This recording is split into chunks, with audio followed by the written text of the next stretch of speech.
Do not rush to throw potato peels away.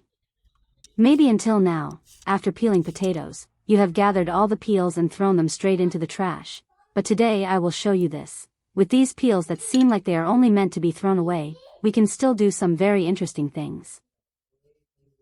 Before we begin, please remember one small thing for me. When making use of potato peels, only use peels from potatoes that are still fresh, clean, not green, not sprouted, not moldy, and without any unusual smell.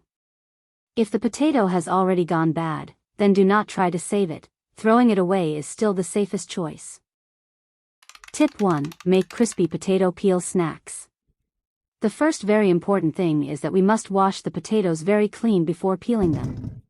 Because the part we are using is the peel itself, we cannot wash them carelessly. Put the potatoes under running water and use your hands to scrub the potatoes well all around. If you have a small brush used for vegetables, even better, use it to gently scrub away the dirt stuck on the outside. At this step, remember to look at the potatoes carefully.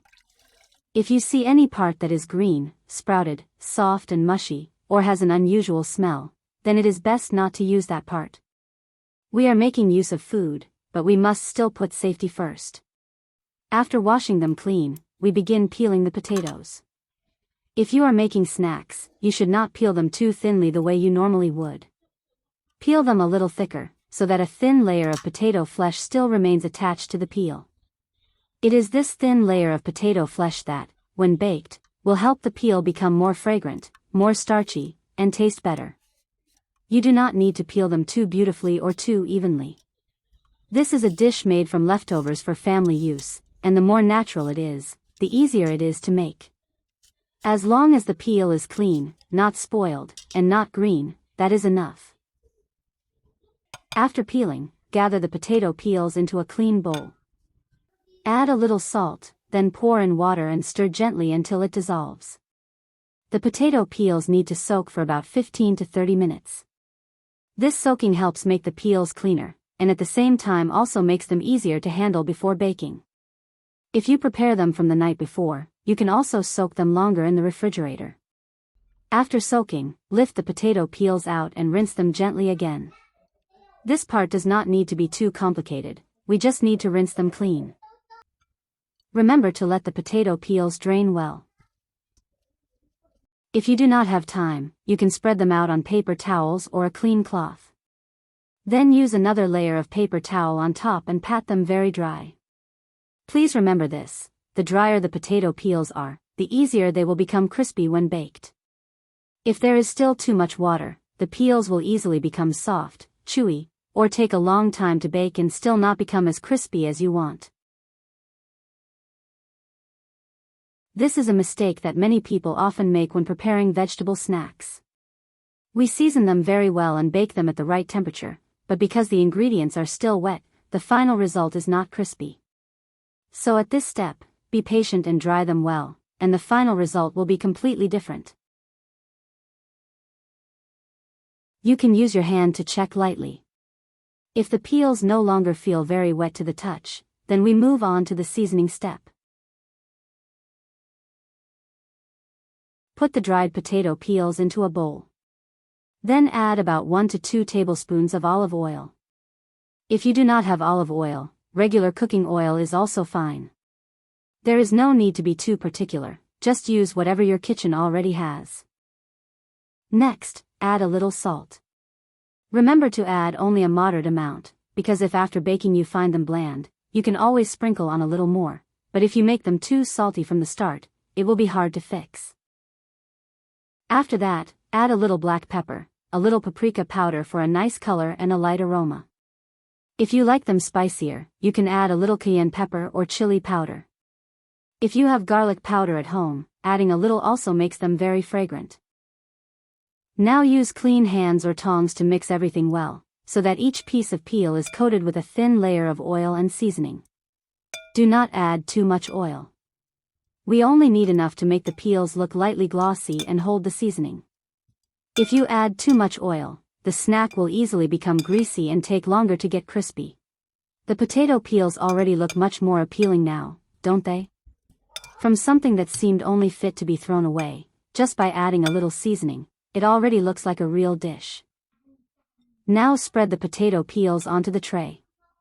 The most important thing at this step is to spread them in a thin layer and not let the pieces pile on top of each other.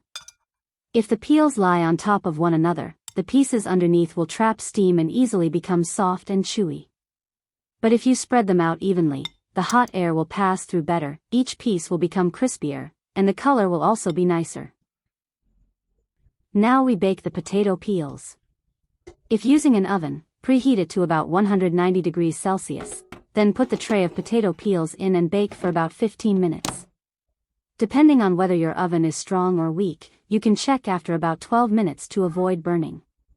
If using an air fryer, you can also set it to about 180 to 190 degrees Celsius and bake for about 10 to 15 minutes. When the time is up, you should check whether the peels are done yet. If there are still many soft parts, then toss them again and bake once more. We still bake at 190 degrees for 10 minutes. After baking, take the tray out. At this point, the potato peels already look very beautiful. Some pieces are slightly curled, some are lightly puffed up, and the golden brown color looks very appealing. But do not rush to eat them right away. Let the peels rest on the tray for a few minutes. When first taken out of the oven, some pieces may still be a little soft. But just let them cool slightly, and they will firm up and become crispier. After the potato peels have cooled a little, place them on a plate. If you like, you can sprinkle on a little more salt, a little pepper, or eat them with your favorite dipping sauce. Listen to this crisp sound. Just from potato peels alone, the final result looks very fun and tastes very good too. It has a light salty taste, fragrant with seasoning, and a slight spiciness if you use cayenne pepper. This dish is very suitable as a snack, eaten with salad, or used as a topping sprinkled over soup. If you have young children or elderly people at home who cannot eat spicy food, leave out the chili. Just salt, a little pepper, and garlic powder are already delicious enough. And if you like a stronger flavor, next time you can try adding powdered cheese, dried oregano, or a little onion powder. This dish is very easy to adjust according to each family's taste. You see, with just a few extra small steps, the potato peels that would normally be thrown away have turned into a snack that is really worth trying. Tip 2. Use potato peels and baking soda to clean light rust stains. Can you see these scissors? They have rust stains, and I want to clean them without using chemicals. First, take a piece of potato peel. Use the inner side of the peel, which is the side that still has some potato flesh attached. Then dip that inner side directly into baking soda. You do not need too much, just a thin layer sticking to the surface of the potato peel is enough. Now use that same piece of potato peel coated with baking soda to rub the rusty area. You can rub it back and forth gently, or rub in small circles. For areas where the rust is more visible, rub a little more carefully. While rubbing, you will see that the baking soda gradually becomes damp and may even change color slightly. That is because it is coming into contact with the rusty surface and pulling away some of the dirt from the metal. If the potato peel becomes dry or the baking soda falls off, you only need to dip it into a little more baking soda and continue rubbing. Remember, you do not need to use too much force. If you are working with a knife or scissors, place the tool down on the table, hold it firmly, and rub carefully so your hand does not slip. After rubbing the rusty area evenly, leave it for about 5 to 10 minutes. This amount of time gives the mixture from the potato peel and baking soda more time to work on the light rust stain. Next, use a damp cloth to wipe away any baking soda still clinging to the surface. If needed, you can rinse it quickly with clean water, but after that, remember to dry it immediately. With metal items, if they stay damp for too long, the rust can come back more quickly. Finally, use a dry cloth to wipe it once more. For scissors, knives, or metal tools often used in the kitchen, you can apply a very thin layer of cooking oil to the metal part, then wipe it again with paper towel. This helps keep the surface from coming into contact with moisture. Now look at the result again. The light rust stains may fade, and the surface looks cleaner and a little brighter.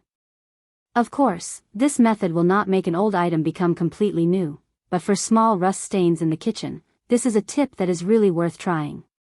Do you prefer making crispy potato peel snacks? Or would you rather try the tip for cleaning light rust stains with potato peel and baking soda?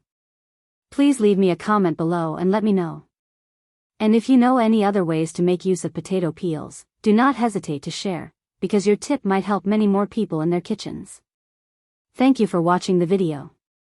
If you find today's tip helpful, please press like, subscribe to Merry Home, and turn on the notification bell so you do not miss simple, economical, and easy kitchen tips in the next videos.